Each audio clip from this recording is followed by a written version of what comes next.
Olá, galerinha do nono ano, aqui é o professor Michael Douglas com uma nova aula para vocês em relação ao kit 7 de atividades, que é continuando a nossa ideia e os estudos de evolução. Nas aulas passadas, vocês lembram que a gente tratou muito a questão da evolução, mas os aspectos iniciais do fixismo e de autores como Lamarck, que acreditava nas teorias de uso e desuso, e também de transferência dessas características para evoluções para as descendentes. E a gente viu que isso não se tornou atualmente a ideia mais aceita. A ideia mais aceita é deste novo cientista que a gente vai tratar hoje, que é o Charles Darwin.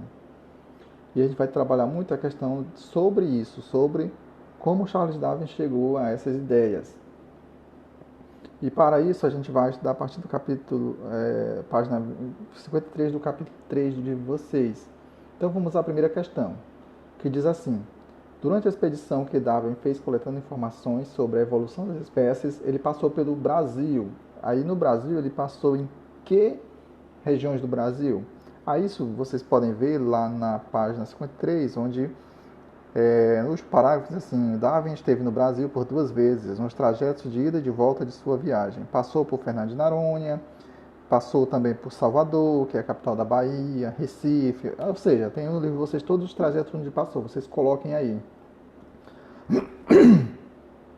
Isso foi muito importante porque Darwin percebeu toda uma questão de biodiversidade, porque o Brasil é um país muito rico em biodiversidade, e isso ajudou muito o Darwin nesse período, na questão da, da, da coleção de materiais, de estudos que ele estava colocando naquele momento em sua obra, que é mais para frente ele fez um livro com todas essas experiências. A segunda questão: em sua expedição pela América do Sul, o que Darwin encontrou que ajudaria nos seus estudos? Isso aí está na página 54. Aí vocês vão ver lá que ele fala que ele encontrou muitos fósseis, sobretudo na América do Sul, na região da Argentina, e ele encontrou esses fósseis e observou que muitos desses fósseis tinham característica dos animais atuais, mas eram animais maiores e que atualmente não existia mais, mas existiam os animais, vamos dizer assim, a versão deles num formato menor, um tipo de animais menores. Aí o que Darwin constatou? Que esses animais, eles meio que foram substituídos por esses novos tipos de animais. Então querendo ou não, houve uma espécie de evolução. Então inicialmente ele imaginou isso. Mas o que ele encontrou foi isso, ele encontrou vários fósseis de vários animais. Aí isso tudo está na página 54, primeiro parágrafo. Terceiro, página 54 também. A comparação entre animais do passado e do presente levou Darwin a perguntar por que os fósseis de animais gigantes haviam sido encontrados nos mesmos lugares onde viviam animais semelhantes a eles. Qual a possível explicação? Isso aí também está na página 54, lá no penúltimo parágrafo, que diz que, se você lá, vocês vão ver o seguinte: a comparação entre os animais do passado e do presente levou Darwin a perguntar-se por que os fósseis dos animais gigantes haviam sido encontrados. A explicação poderia estar, como Darwin depois concluiu, na transformação das espécies a partir dos ancestrais comuns. Ou seja, existia um ancestral desses animais que atualmente estão lá. E esses animais, antigamente, eles sofreram mudanças. Mas essas mudanças não é de acordo com o que Lamarck dizia, porque ele precisava diminuir de tamanho. Não. Isso aí foi questão do ambiente, ele meio que selecionou os animais favoráveis à sobrevivência. E aqueles animais desfavoráveis foram extintos, desapareceram. Então não é que o animal sofreu a transformação em si, mas que à medida do tempo, à medida que o tempo passou, esses animais que tinham características diferentes e que o ambiente facilitava a vida deles, eles continuaram e conseguiram passar suas características adiante. E os outros, não. Então, não é que os animais, um animal ele mudou de uma hora para outra. Não, ele teve ao longo do tempo transformações, e essas transformações foram favoráveis ou não. Aquelas que foram favoráveis foram adiante, as que não foram favoráveis praticamente foram eliminadas do ambiente.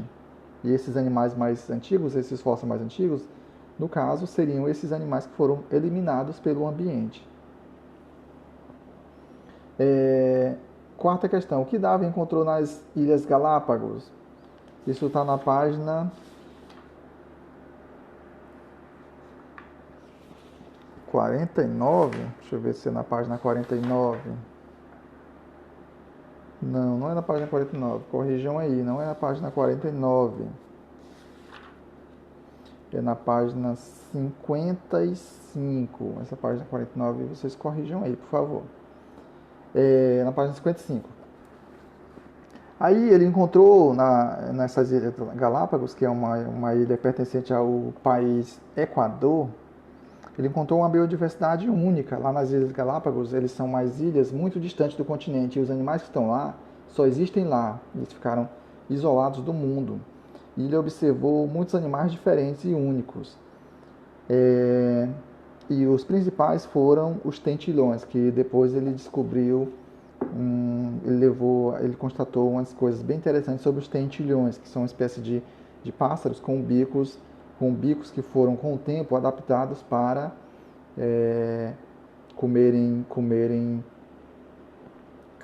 coquinhos. São bicos próprios para quebrar cocos. Isso está na página 56 do livro de vocês também. Então ele encontrou muitos animais diferenciados e únicos nessas ilhas, tá bom? Página 57 é a seleção artificial. Seleção artificial, pessoal, por exemplo, você tem cavalos ou cachorro e você quer fazer com que esses animais eles tenham um determinado tipo de descendentes únicos que você quer tirar dali. Por exemplo, o pessoal que usa muito cavalos para cavalos de raça, cavalos esportivos. Então, o que ele faz? Ele pega aqueles animais que ele vê que ele quer aquelas características, ele quer os animais mais fortes, mais robustos, e fazem com que eles cruzem com outros animais para que, a partir daquilo ali, surjam animais do interesse deles. São animais mais fortes, mais específicos, animais que consigam, por exemplo, mais velocidades, mais resistência, vai depender do que eles querem. Por exemplo, ele quer um animal que seja muito feroz, então ele pega os cachorros e pega aquelas raças mais ferozes e cruzam para ter animais que herdem aquelas características. Então, você está fazendo com que ocorra uma seleção artificial. Aqueles animais que são mais dóceis, você meio que não quer. Aí você coloca para cruzar, para que tenha descendência daqueles animais mais ferozes. Ou o contrário, você quer um animal mais dócil, então você procura aquelas raças mais dóceis e faz cruzar entre si para que você tenha animais muito mais dóceis. Então você está fazendo uma seleção ali de animais. Isso é seleção artificial, quando você faz artificialmente. Darwin encontrou nas pesquisas dele que isso existe na natureza, naturalmente. E é a teoria dele chama-se seleção natural. A natureza faz isso naturalmente ao longo dos anos e anos e anos. E aqueles animais que melhor se adaptam dessas seleções sobrevivem e passam essa característica adiante para os seus descendentes. Aqueles que não têm essas características desaparecem. Simplesmente o ambiente faz esses animais entrarem em extinção. Eles somem da natureza. Sexta questão. De acordo com a teoria de Charles Darwin, a seleção natural é o quê? Letra A, com o uso ou desuso de determinada parte corporal. Essa questão do uso e desuso não é de Darwin. Vocês lembram que essa teoria do uso e desuso é de Lamarck. Então, a letra A está despachada. A letra B, só sobrevivem os mais fortes. Também, essa questão de não é os mais fortes. Eu tenho um músculo, eu sou forte. Só por causa disso eu vou sobreviver? Não. Às vezes, nesse ambiente, o que importa não é ser forte. Às vezes, o que importa, por exemplo, é ter uma pele mais escura. Porque você tem uma pele mais escura, você consegue se camuflar e o seu predador não lhe vê. O que adianta você ser muito forte, mas você ser muito claro, e aí o seu predador lhe vê e aí você, pronto, você é eliminado do ambiente. Então, às vezes, essa questão não é ser o mais forte. A questão é você ser o mais adaptado àquele ambiente. A força não necessariamente é algo que vai lhe proporcionar você continuar a subsistir no ambiente, certo? Letra D diz os animais são imutáveis e permanecem sempre como estão. Essa daí é uma característica do fixismo, não é Charles Darwin, é uma característica do fixismo que diz que os animais são do jeito que estão e vão continuar assim para sempre, eles não mudam, eles são imutáveis. Sobrou a letra C, né, que diz que as características favoráveis ao ambiente, certo? Pode ser uma cor, pode ser o tamanho, pode ser a força, seriam preservadas e passadas aos descendentes e desfavoráveis seriam eliminados. Por exemplo, você tem uma população de ratos e dentro dessa população de ratos, algumas espécies são claras e outras espécies são escuras. E você tem o gavião, que é o predador natural desses animais. Quem você acha que é mais fácil desse gavião vir do alto? Os ratos, os roedores mais claros ou os mais escuros? Os mais claros. Então, o ambiente está dizendo o seguinte: os animais mais claros estão sendo desfavoráveis nesse ambiente, porque nesse ambiente tem um gavião que enxerga muito bem os animais mais claros, mais brancos, então eles vão ser predados em maior quantidade. Como eu tenho muitos animais sendo predados, eles vão ter o que sobra é uma taxa muito pequena para se reproduzir, certo? Enquanto que os escuros, eles são menos predados, eles conseguem se reproduzir mais e os animais reproduzidos por eles também vão ser escuros. Com o passar do tempo, você vai ter muitos animais escuros e poucos animais brancos. E com o passar de muitos e muitos e muitos anos, os animais brancos praticamente vão ser eliminados. Porque a seleção natural fez com que os animais mais escuros fossem selecionados. No futuro, o que vai restar dos animais mais claros são apenas os fósseis, certo? O sistema selecionou os animais que eles queriam que passasse adiante. Essa é a seleção natural, tudo bem? Isso foi o que Darwin constatou e que hoje é considerado como correto, como certo. Por exemplo, nós temos hoje a questão também das bactérias. Por que existem umas bactérias que são